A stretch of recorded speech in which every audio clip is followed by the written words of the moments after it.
Well, hello, good evening everybody. Welcome back. Jiu-Jitsu 2000 here today. I'm back and I hope you guys are doing fantastic out there.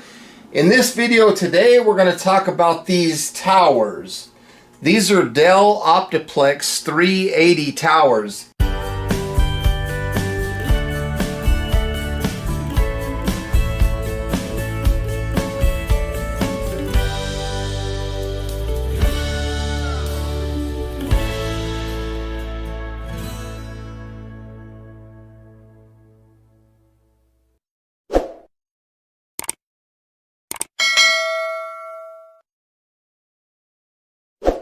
The school was getting rid of the old stock and they picked up the new computers and they were selling these old ones.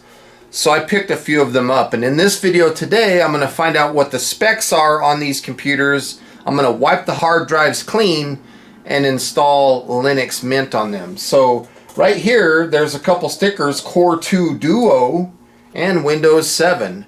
I can't get into the operating system because I don't have the school passwords. That's why I'm going to wipe these clean. So they do have DVD burners. They got USB 2. They look like they're pretty good little computers. So my idea is to just get these running. The monitor, everything's off this power strip which is being ran. I want to see what kind of wattage it takes to run these computers. So getting started, I'm going to take the side panel off. And I'll just set it on the back, and as you can see, there's all kinds of dust and stuff inside. So I'm going to put on my earplugs here, my Mickey Mouse ears, and I'm going to blow these things out. Want to make sure that when I blow the air onto these computers that the fans don't spin too fast. So I have a little wire. I'm just going to stick it right into here just to prevent the fans from spinning when I run the air.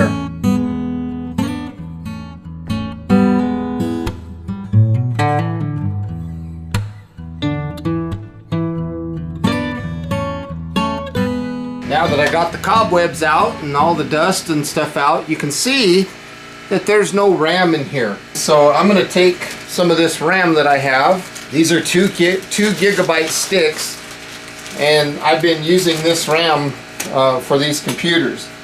So I'm going to put 2 gigs in here. There we go. I have Linux Mint on a USB drive, so I'll plug that in, hit F2 real quick. That'll get me over to the BIOS.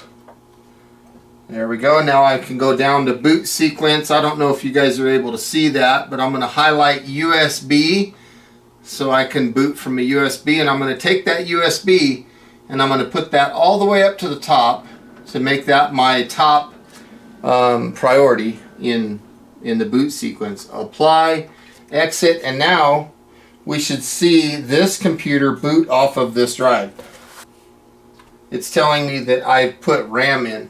So I'm going to do an OEM install of Linux Mint.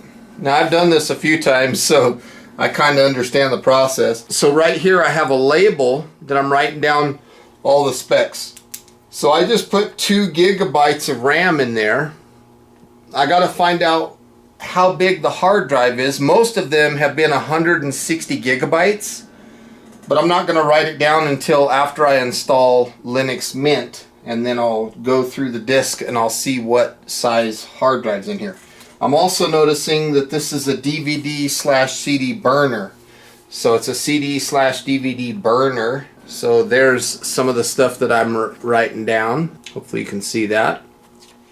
And now I'm just waiting. I'm going to put passwords on these computers. So from here, it's just a matter of installing Linux Mint. Now there's a lot of different versions of operating systems that I could choose to put on these computers, but I'm choosing Linux Mint. It's one of the best versions of Linux for beginners to Linux. Another good version of Linux that I recommend is Ubuntu. Like I said, Linux Mint or Zorin. They're all good. So right here we have the first screen. We're just going to go down and select continue. We're going to choose English on both of these. Hit continue. And the next thing that we see is we want to check install multimedia codecs. Click continue. Now it's gonna prepare the drivers for Linux. And you can see these little dots down at the bottom. They're telling us how far along we are in the process. So now this one, we're going to erase the hard disk and install Linux Mint. So we're going to click install now. It's going to ask if we're sure we want to do that. We're going to say continue. That means yes. And from here, we're going to choose our location. I'm just going to choose Phoenix. Click continue, and now this is where we're going to create our password.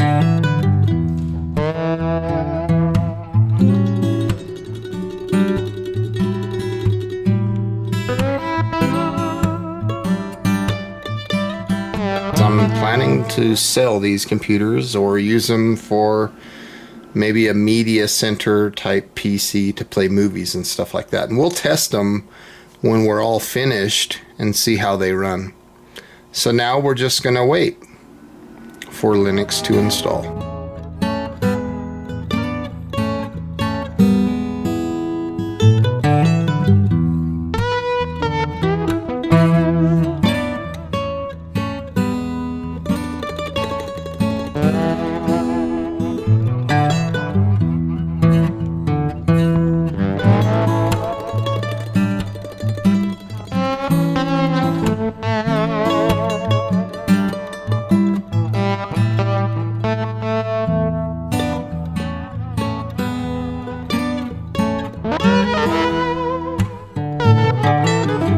And there you can see that the operating system installation is complete. It says restart the computer. I push the button and let the system boot. I'm checking to make sure there's no CDs or DVDs in there. And this is the first run. It's telling me that the system battery is low. That's that little coin cell battery that's on the motherboard. I think it's like a 2032 lithium little coin cell. So I'll just hit F1 to acknowledge that. I'll get that message probably until I replace that battery. So now we're going to boot up into Linux Mint for the first time. It takes it a second on the very first initial boot. From working on these things, I've worked on probably a half a dozen of these things already. And it's the same process, and since I was out here doing it, I thought might as well share, you know, in a video. So what I've done is I've installed Linux Mint on this little jump drive here. You can go to the website Linux Mint and download it for free. It's an open source operating system, and Linux Mint is a really good one for beginners to Linux. You know, with Windows, you got all the licensing, and you got to have product codes, and you got to pay, and it's just a big ruckus with Windows. And plus, if you do anything online with Windows, you're probably going to get spyware and viruses and things like that. Well, on Linux, it's much more safe, I guess you could say, to use online. And so you don't get all the malware and spyware and viruses and all that stuff as much on Linux as you do on Windows. So there's the cursor appearing for the first time. I'm going to wipe that screen down. It's a little dusty from doing my thing there.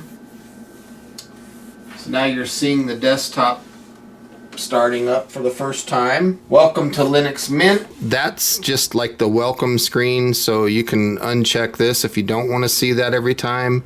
But I'm going to leave it checked so that they can see it. And I'm going to prepare, I'm going to delete that. We don't need that.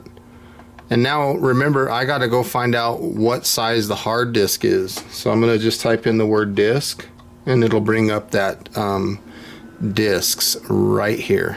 Hopefully you can see that cursor bouncing around.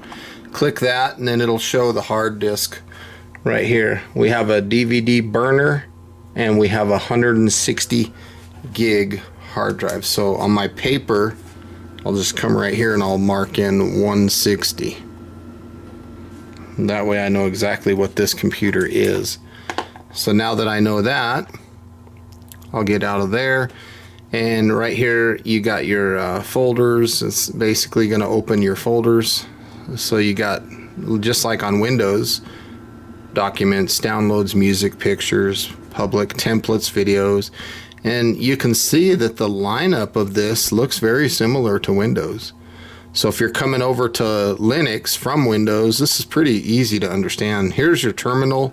This is something that's a Linux thing. I use it quite a bit. Windows, we don't use it that much. So for the Linux people out there, you understand all about the terminal. And right here, this is Firefox. I'm not online right now, but this is a web browser. This is the first time that Firefox has ever been opened. It's a brand new installation. Things get faster once you start opening them over and over. So as you can see, there's the browser. I'm not online though, but that's the browser. So you can open as many tabs as you want. You can have your favorites down here: Facebook, YouTube, Amazon, Twitter, all that good stuff. And then on the top right, you see that little click. Another thing I forgot to show you is, let's say you have a couple things open. This green thing right here, that just kind of minimizes everything and it gets you right back to your desktop. So that's kind of cool. If you want a clean desktop, you can do that. Now if you look at the bottom of these icons, you see the little green bars underneath them. That's telling you that that program is open. So if you right click, you can close them. Right click, and it gives you like this little menu. Lots of things that you can do, but we're going to choose close. And then again, just like on Windows, you have kind of like the start menu. You've got a lock button, you've got some power option right here, switch user, log out, all that kind of good stuff. And then right here you go to all applications, and then you can start at the top and you can just scroll down and look at everything that's included with Linux Mint. There's all kinds of good stuff on here straight out of the box. And then they also have it categorized. So if you're looking for maybe a video player or something like that, you know, you got that. You could use that to play videos. If you need Office, maybe you want to type up a document or do a spreadsheet or something like that, you have all that stuff right here installed from the get-go. There's the writer right there, LibreOffice Writer. See, there it is, Community and the LibreOffice Writer. Now these computers would run a little bit snappier if I had more RAM. We're only dealing with 2 gigs, so if they had like 4 gigs, it'd probably run a lot better. But you can see we've got the writer open. We're just going to close this. But that's just to give you a glimpse of some of the things you can do. It's a good operating system. That's your browser. There's all your applications. Just pretty cool. Preferences, that's kind of like your control panel in Windows. You can do a lot of things there. And just scrolling down, I mean, if you want to play with the display, you want to look at different things, you know, screensavers and all kinds of things, you can do a lot with this operating system. So it's pretty cool.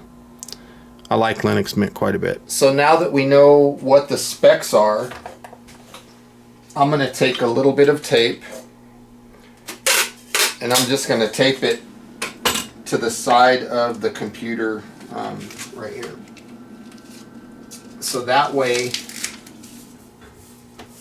I know exactly what each computer has. And I'm also going to plug in this jump drive. It's got a bunch of movies on it, and I'm going to test the system with the movies and see how well it's operating. I'm also looking at the power unit here, and I'm seeing that I'm drawing about 65 watts to run this computer. That's not a lot, so this is a very energy efficient computer. I'm really happy about that. So let's see, let's try, how about Rango with the little lizard guy. Let's close that, and there's the movie opening up. We're going to be watching Rango a little bit, and of course you can go full screen with the movie if you want. It's doing all the same things that we do in Windows. So the volume here. Look at that guy, that's funny. Watching Rango here. So I want to test the computer, and so I'm going to type in CPU, and it's going to bring up that system monitor, and I'm going to look at the movie playing and see how much of the processor it takes to run a movie. This is a dual core processor. So right now I'm showing 38% and 36%. So it doesn't take too much to run this movie. And if you want to keep that system monitor, you can right click it and pin it to the panel, and then it'll stay down there even after you close the application. So that's kind of cool. So it's just very similar to Windows. You can drag it around, like I'm going to move it over there. But yeah, this is pretty cool. So this computer is pretty much ready to go. I'll go ahead and end the movie. Like I said, these things don't draw that much electricity, so for off-grid type situations and things like that, these are good little computers. So we'll unplug here. You can hear the sound that it makes, and then this little red one, that's to shut the thing down. You can restart, shut down, cancel, suspend. So right now you can see that I've got this computer pretty much maxed out on processing. So I mean, it's pretty close to being maxed out even on the memory. What I'm doing right here as a test is I'm rendering a 4K video file out of this computer. Now what's really impressive to me is when I come over here and I look at the amount of watts that this computer is pulling at maximum performance basically, and it's still under 100 watts of output. So to get 4K video footage, you know, being rendered and only drawing like 100 watts, this is very impressive. I'm very, very impressed with the low power consumption that these computers take. They're fantastic. So folks, I want to say thank you for joining me today on this video going through these DELL OPTIPLEX 380 computers that I got from the school. Hope you enjoyed this video. Please feel free to leave your comments down below. Like this video, share this video, and until next time, I hope you guys have a beautiful day. We'll see you on the next one. Bye for now.